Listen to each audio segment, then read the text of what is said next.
Okay, everybody, good afternoon.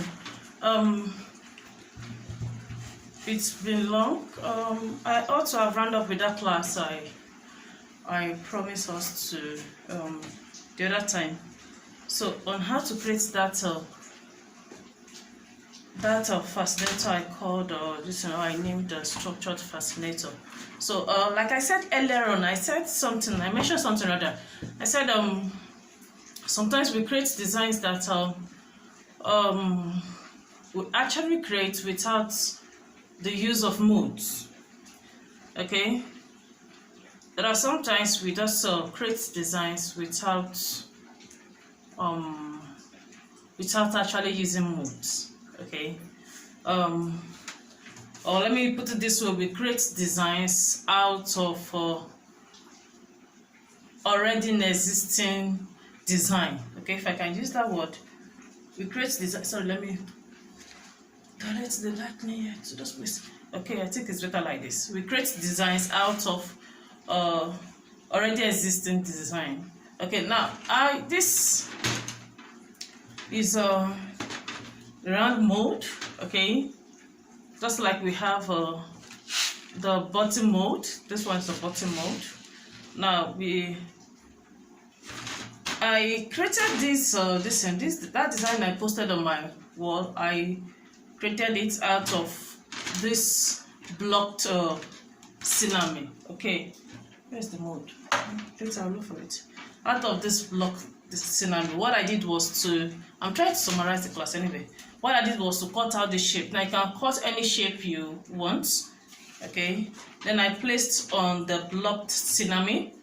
Now I actually position it in the way, I actually position it in the way where I will, after cutting, I will be having something like this, a curved or it pops like the one I used the last time, the popped parts. Okay, not just putting it on top, not just placing it on top of this thing. Like for this one, this side is actually flat. The top is actually flat. Now let me say something, please. If you are covering with your bias strip, okay, if the bias strip itself is just a single, you understand what I mean by single? That's why after folding, okay, you have this.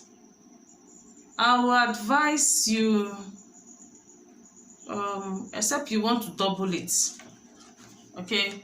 If you are using dusters without adding just plain like this or single like this, without doubling it, okay, I will advise this your wire, you color it. Yes, color your wire, or you use your thread. Okay, sorry, no, we are using thread, or use a matching color thread to cover it. Okay, but what I usually do is, even after attaching the matching color thread, I usually color it. I use what's it called? I use my paint to paint it, so that by the time I cover with the bias strip, I won't be seeing another color is that taken. Like now, for instance, now see what I have.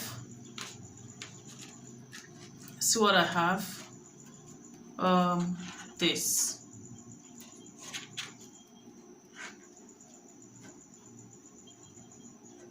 To attach your bias strip, I use steam method, please. To avoid I usually use steam. I think those from Nigeria, or I hope you understand what we mean by steam method. Where's my steam? Either you use your iron, okay, or you use your steamer.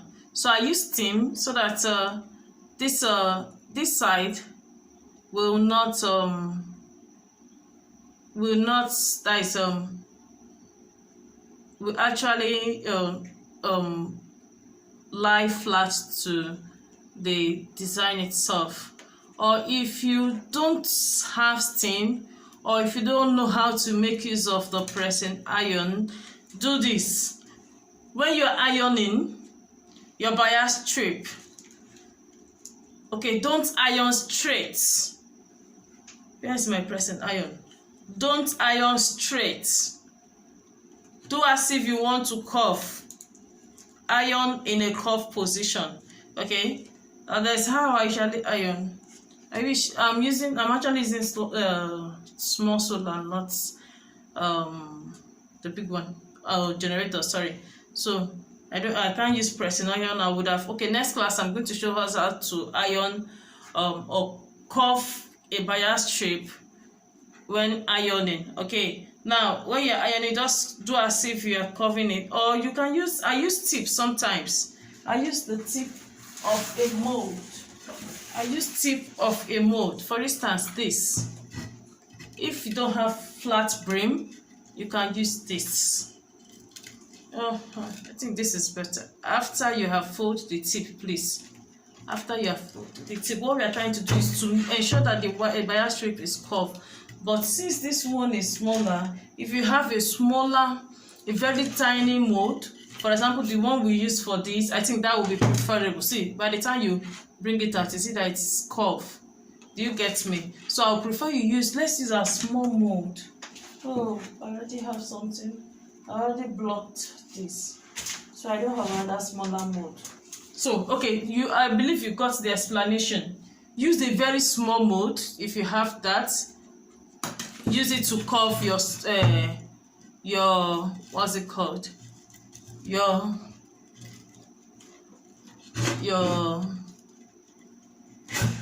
bias strip.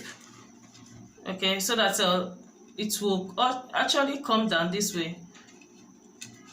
It will be this side will not come up, but lay flat on the mold itself. You can use your hand or you can use iron to do it. Okay, just to use any technique you want to use, but ensure that at the end you don't have this thing coming up, because the design, it will look good. Is that taken? So if I'm using curve method, I think, look at this now, this one is not, it's okay. You see what I mean now? So I usually use mold. Sometimes I use my brim, or sometimes I use the ironing technique. Any method you want to use, please go ahead. And what are we going to use to attach our bias strip? Of course, we are using gum. Apply your gum, your glue gum, allow it to dry. Apply your glue gun on the tip, allow it to dry for some minutes, then before you attach it, do it round. If you have excess, cut off and fold the tip.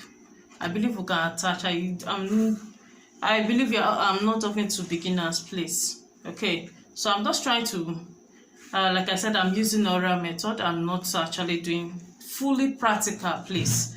Now that is for that.